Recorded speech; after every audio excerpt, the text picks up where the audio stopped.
everyone. Welcome to the reading for May 23rd, 2020. It's a little bit more chaotic here than normal, which I'm just going to go with. I have this lovely wax spot here, and I seem to also have a burn hole. I should probably be more careful with fire, always the cautionary tale. I'm going to start today off with these little animal playing cards that I've been liking to have a suggestive numerology, and then I'm going to sort of launch into today's reading. I hope you're all doing well. It's been very interesting new moon energy lately. I had meant to do a special reading for the new moon and did not happen this time. You know, there's always next time, but a lot of new beginnings and the changes that I think we've been waiting for are starting to happen now. So that's a mixed bag as well. It's kind of nice to have some forward movement though. So I will not try to hide my wax spots and my burn holes. You can just be here with me in this semi-chaos state. So for an animal card, we have, once again, my goodness, the rabbit. All right, I guess we're just going to stick with number 17, the rabbit, for today as well. Yeah, that will work. Sweet, feisty, clever. And that number 17 that's been following me everywhere lately.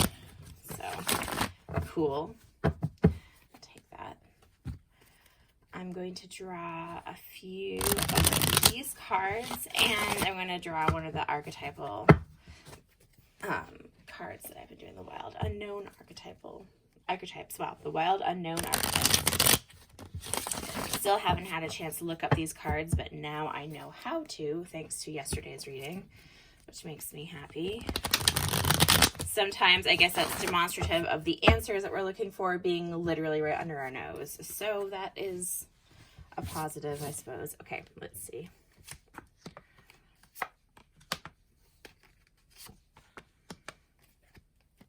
Once again, I'm doing past, present, future because it's just the simple way to go for right now. And then I'm going to just draw this all together here, which is not how I normally do it, but why not?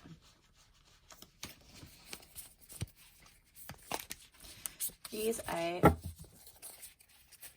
generally just pick out from the middle because I'm still getting used to handling them with their roundness. I'm capable of shuffling them. I just kind of like to do it this way. Nope, that's the one I want. Gnosis.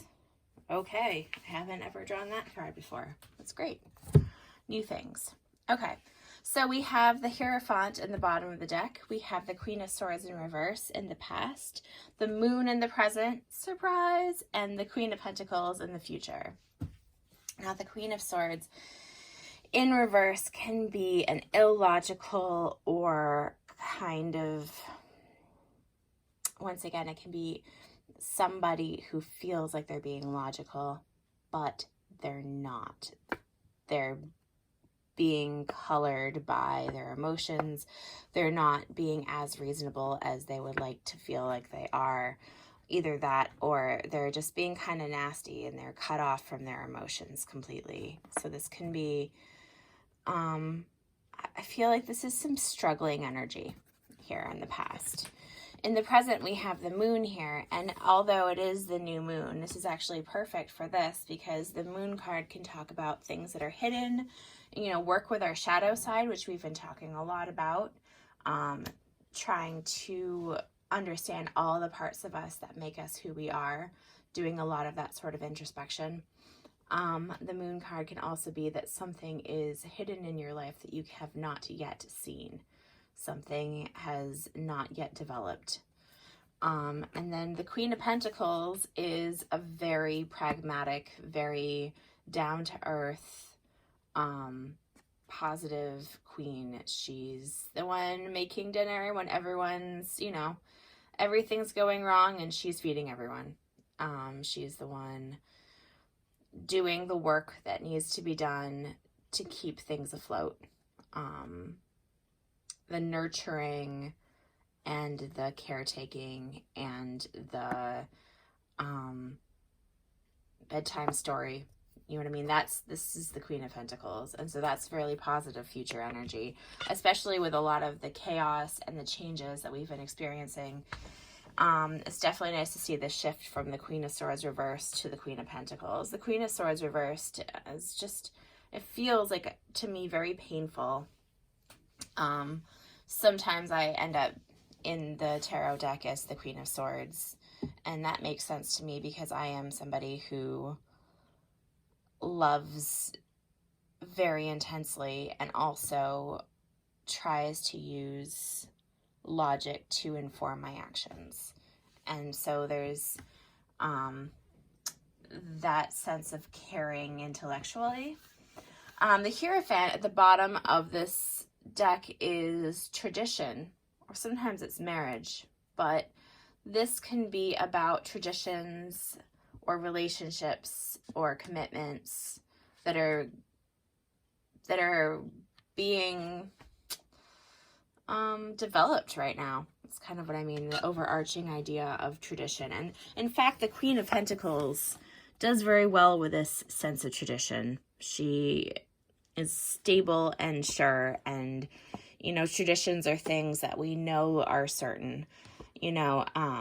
I've often thought, and this is kind of a random thought, but I've often thought that part of the reasons that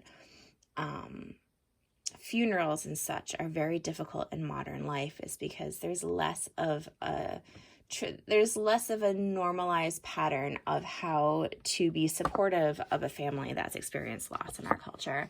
Like, we do have some things that we do that are supportive, but as time has gone on and traditions have kind of found themselves to be less helpful, I feel like people have felt kind of lost. So sometimes tradition can give you a good template of a way that will work. Sometimes tradition needs to be modified or changed. Sometimes it's good to go through and be like, hey, this tradition no longer works for us, but this one does. So let's amplify the traditions that work for us, and let's let go some of the stuff that doesn't work as prominently for us. I don't know why funerals came into my mind, but I know a lot of people are going through that right now. So for everybody who's trying to put one foot in front of the other because of grief and loss, I hear you, and I'm thinking about you, honestly. Another thought for rabbit is rabbits are a very old school symbol of rebirth. In springtime, Ostara comes to mind. So it is that time of spring where everything is blooming. There's a pear tree out back that is just full of blossoms, and there's apple trees in the woods where there used to be an orchard, and it is really beautiful out there too. Okay, let's take a look at this Gnosis here that's been sitting in front of us.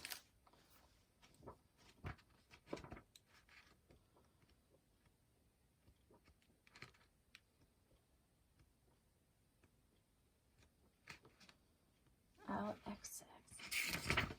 Still, after all these years of using Roman numerals, I'm still getting better at them, I guess is the way to put it.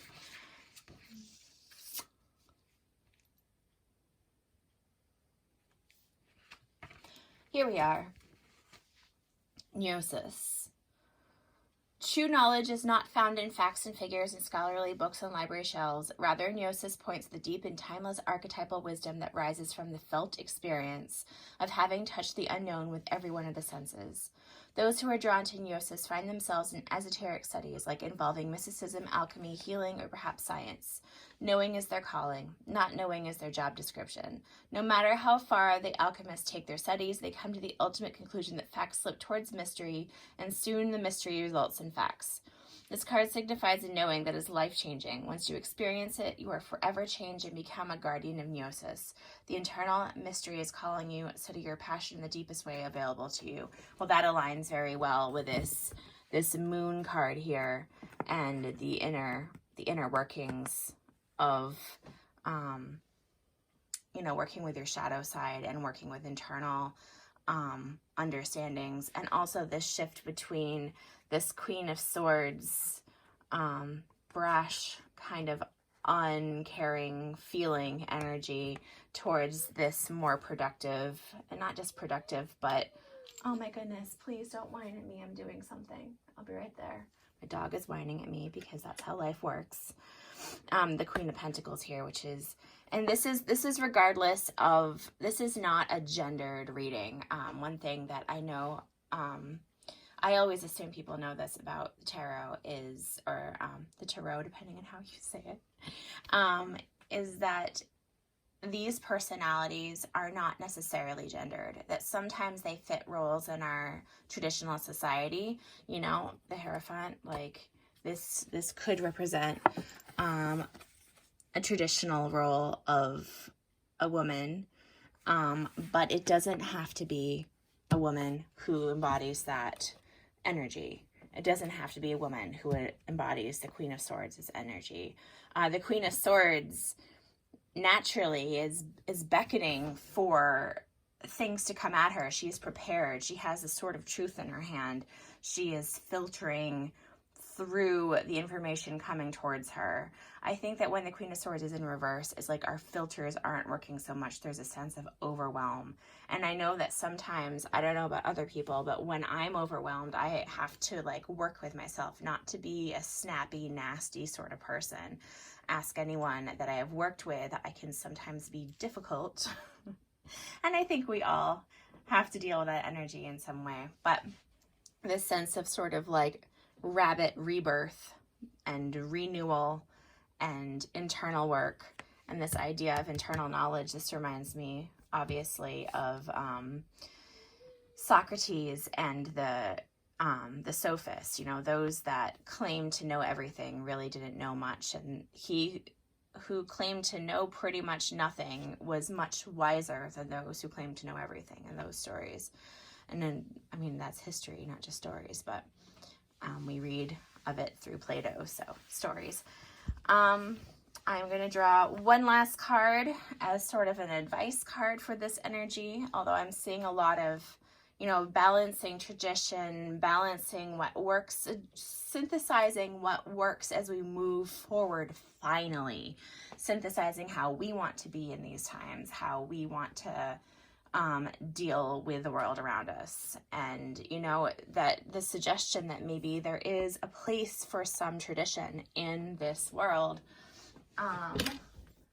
What cards do I want to draw?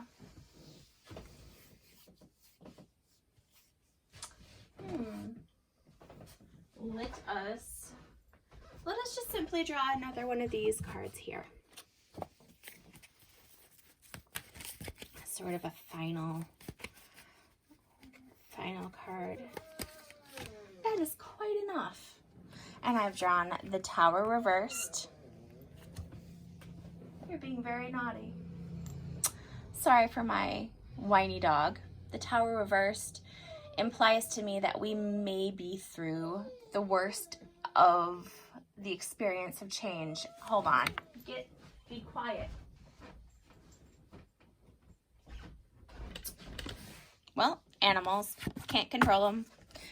And you know, I really like having him in here while I do these readings, and most of the time he sleeps quietly, and other times he just wants my attention, and I can't get mad at him because he doesn't understand what I am doing. So sorry about that. The Tower reversed is like we've been through some cataclysmic changes already. We've been feeling, we're kind of reeling from this space.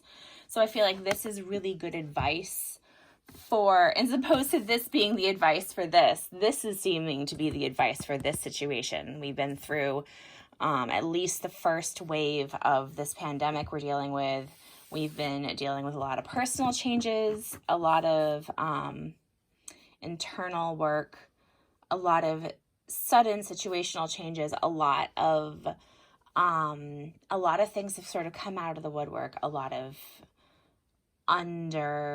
undercurrents have revealed themselves to us. So, I guess we're all in this together. So good luck with everyone. I'll be doing this internal work along with everyone else. I hope that this reading works for you folks. Let me know down below in the comments how you feel about all this. I would love to hear from you. Hope you all have a wonderful day. Thanks. Happy new moon. Bye.